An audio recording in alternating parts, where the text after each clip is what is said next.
Ahilik ahlakı bizim için çok değerlidir, çok önemlidir.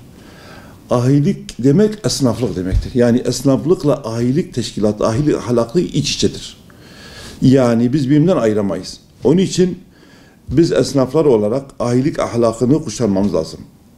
Yani tarihte nasıl ahilik ahlakı, ahilik teşkilatı hem ticareti düzenlemiş hem de beraber çalışma kültürünün ahlakını birbirine yardım etme, destekleme konusunda teşvik etmişse bize aynen bugün öyle yapmamız lazım.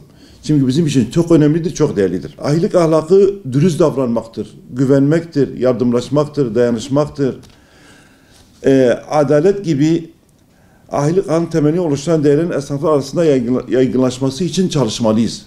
Bugün her günden daha çok buna ihtiyaç duyuyoruz. Kesinlikle kimseyi kandırmamamız lazım. Kanaatkar olmamız lazım. Dünya malına tamah etmememiz lazım. Yanlış ölçme, eksik tartma ahlakı oluşmaması lazım. Bu hem insani olarak hem ahlaki olarak çok kötüdür yani. Buna çok dikkat etmemiz lazım. O kadar esnaflık çok önemlidir ki bugünkü ortamda bu küçük esnafımızı korumamız için aynen yine bize ahilik ahlakı lazımdır.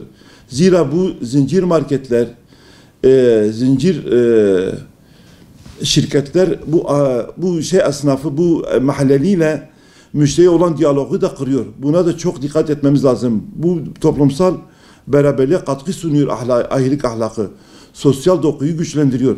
Bunda göz ardı edilmemesi lazım. Yani mahalledeki marketimiz, bakkalımız onun için çok değerlidir.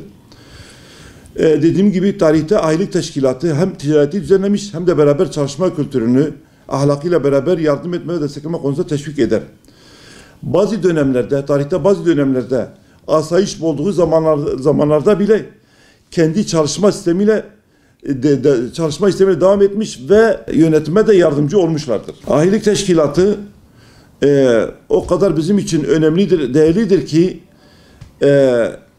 biz hep hayatımızda birinci derece koymamız lazım. İşini sahiplenme, sağlam ve kaliteli yapma, malzemeden çalmama, verdiği sözü yerine getirme, personel hakkını yememe, çalmama, ödemeleri tam zamanda yapma personele, piyasayı bozmama, kara borsacılık yapmama, kara borsacılık, malı saklama kesinlikle hem dinimizce hem ahilik ahlakıyla hem esnaf ahlakıyla ters bir şeydir.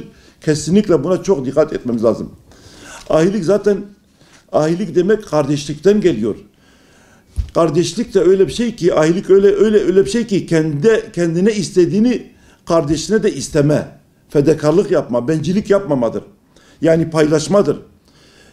Mesela tarihte anlatılır, bir esnaf sabahleyin satış yapmış, ikinci gelen müşteriye git komşumdan alışveriş yap. Ben bugün alışverişimi yapmışım, satışımı yapmışım diye teşvik etmiştir. Bu hem İslam kardeşliğidir hem ahilik ahlakıdır. Buna çok dikkat etmemiz lazım. Bugün her günden daha çok buna ihtiyacımız vardır. Bu ahlaka ihtiyacımız vardır. Hırslı olmamak dedik, tamahkar olmamamız lazım. Sadece kendi düşünmememiz lazım. Kandırmama, hububat için, sebze için, meyve için çok önemlidir. Kandırmamamız lazımdır. Yani hububatta hepsi aynı kalite olması lazım. Sebzede aynı, hakeza, tahılda aynı, hakeza, meyvede aynı, hakeza. Yani alt üst hepsi olmaması lazım. Yani hadis-i şerifte de bu konuda denilmiştir. Bizi aldatan bizden değildir. Birbirimizi yani bu esnaf olarak kimseyi aldatmamamız lazım. Yani bu aldatma ahlakını kesinlikle hayatımıza koymamamız lazım. Terk etmemiz lazım. Herkes sıkıntıya girebilir. Onun için ahilik ahlakında en önemli şey de birbirine yardımcı olma. Borç para verme, karzi hasen yapma. Bu çok önemlidir. Bu aramızda şu anda kaybolmuştur. Bunu tekrar ihdas etmemiz lazım, yerine getirmemiz lazım. O kadar borç para önemlidir. Dinimizce de hatta borç para verme sadakadan daha önemlidir, daha kıymetlidir.